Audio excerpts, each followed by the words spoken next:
2025 সালের রোস্টার অনুযায়ী প্রাইমারি শিক্ষক সংরক্ষণ আমি আজকে আলোচনা করব। টোটাল ভ্যাকান্সি আছে 13,421টি। এই 13,421টির মধ্যে কটা জেনারেল বা আনরিজার্ভ, কটা এসসি, কটা এসটি, কটা ওবিসি এ, কটা ওবিসি বি, কটা পিএইচ, কটা ইডব্লিউএস শিক্ষক নিয়োগ হবে সেটা আমি আলোচনা করব। তার আগে আমি সংক্ষিপ্ত আলোচনা করছি। বর্তমানে 2025 সালের রোস্টার অনুযায়ী আনরিজার্ভ হচ্ছে 42%, আনরিজার্ভ হচ্ছে 42%, SC 21%, SC 21%, ST 6%, ST 6%, OBC A 10%, OBC A 10%, OBC B 7%, OBC B 7%, PH 4%, PH 4% আর ইডব্লিউএস 10%।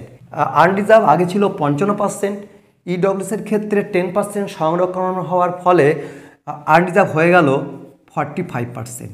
কিন্তু এই 45% মধ্যে 3 ক্যাটাগরি পিএইচ থাকার জন্য এটা আরও কমে গেল, ফলে হয়ে গেল 42%, হয়ে গেল 42%। তাহলে আনরিজার্ভের ক্ষেত্রে এটা হবে 42%। আর পিএইচির ক্ষেত্রে 3 ক্যাটাগরি যেটা জেনারেল থেকে নেওয়া হয়েছে আর একটা 1% নেওয়া হয়েছে এসসি থেকে। আর এসসি ছিল আগে 22%, এসসি ছিল আগে 22%, কিন্তু এর মধ্যে 1% পেজ ঢোকার ফলে এখানে দাঁড়াচ্ছে তাহলে 21% দাঁড়াচ্ছে। তাহলে এসসির ক্ষেত্রে 21% আর আনরিজার্ভের ক্ষেত্রে এখন 42%। এইটা ধরে আমরা ক্যালকুলেশন করব। টোটাল আনরিজার্ভের ক্ষেত্রে যেটা আমি আলোচনা করব, টোটাল ভ্যাকান্সি হলো 13,421টি আর 42% জেনারেল। কটা ভ্যাকান্সি আছে আমরা জানা যাবে। তাহলে 13,421 গুণ 42/100, এটা যদি আমরা ক্যালকুলেশন করি তাহলে আমরা পাবো 5,636.82, অর্থাৎ 5,637 জনকে কিন্তু চাকরি দেবে। তাহলে আনরিজার্ভের ক্ষেত্রে 5,637টি সংরক্ষণ আছে, আনরিজার্ভের ক্ষেত্রে 5,637টি সংরক্ষণ আছে। এবার আমরা চলে আসবো এসসির ক্ষেত্রে।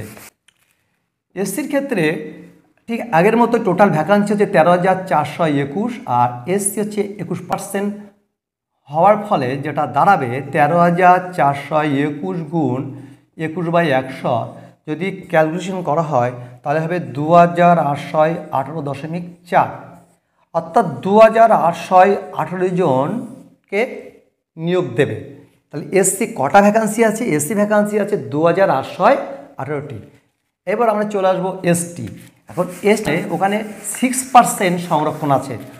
টোটাল হলো 13,421, 6% মানে 6/100 ইকুয়াল 805.26, অর্থাৎ 805টা এসটি ভ্যাকান্সি আছে, 805টা এসটি ভ্যাকান্সি আছে। এবার আমরা চলে আসবো ওবিসি এ।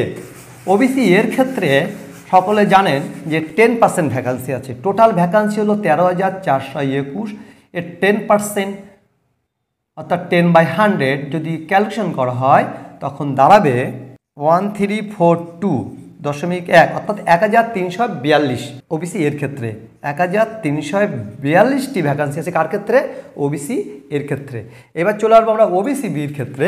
ওবিসি বির ক্ষেত্রে সকলে জানে যে 7% ভ্যাকান্সি আছে। ওবিসি বির 7% যদি ভ্যাকান্সি হয় তাহলে আমরা গুণ করব 13,421 গুণ 7/100, 939.47, অর্থাৎ 939 বা 939 বা 940 যে কোনো একটা হতে পারে সংরক্ষণ আছে। তাহলে ওবিসি বির ক্ষেত্রে 939 অথবা 940 যে কোনো একটা হতে পারে। ওবিসি বির ক্ষেত্রে 940টি বা 939টি সংরক্ষণ আছে। আমরা আলোচনা করব পিএইচ ক্যাটাগরির ক্ষেত্রে। এই পিএইচ ক্যাটাগরির ক্ষেত্রে এখানে 4টে ভাগ আছে: general VH, general HI, general OH আর এসসি এলডি। এখন এখানে 4% আছে। টোটাল হতো 13,421 গুণ 4% মানে 4/100, 536.84, অর্থাৎ মোটামুটি 537 জনকে চাকরি দেবে। অর্থাৎ পিএইচ ক্যাটাগরি ভ্যাকান্সি আছে 537টি। টোটাল এখানে কিন্তু আনরিজার্ভ এবং এসসি এর মধ্যে আছে। তা পিএইচ ক্যাটাগরির ক্ষেত্রে ভ্যাকান্সি আছে 537। এই 537-এর মধ্যে কী কী আছে? General VH, general HI, general OH এবং এসসি এলডি। তাহলে এই প্রত্যেকটা ভাগকে কীভাবে ক্যালকুলেশন করবে? জাস্ট 4 দিয়ে ভাগ করলে প্রত্যেকটা ভাগের কটা করে ভ্যাকান্সি আছে আপনারা জানতে পারবেন। এবার নেক্সট হলো ইডব্লিউএসের ক্ষেত্রে। ইডব্লিউএসের ক্ষেত্রে টোটাল হচ্ছে 10%। তাহলে টোটাল ভ্যাকান্সি হলো 13,421 গুণ 10/100। যদি এটাকে ক্যালকুলেশন করা হয় 1342.1, 1342টি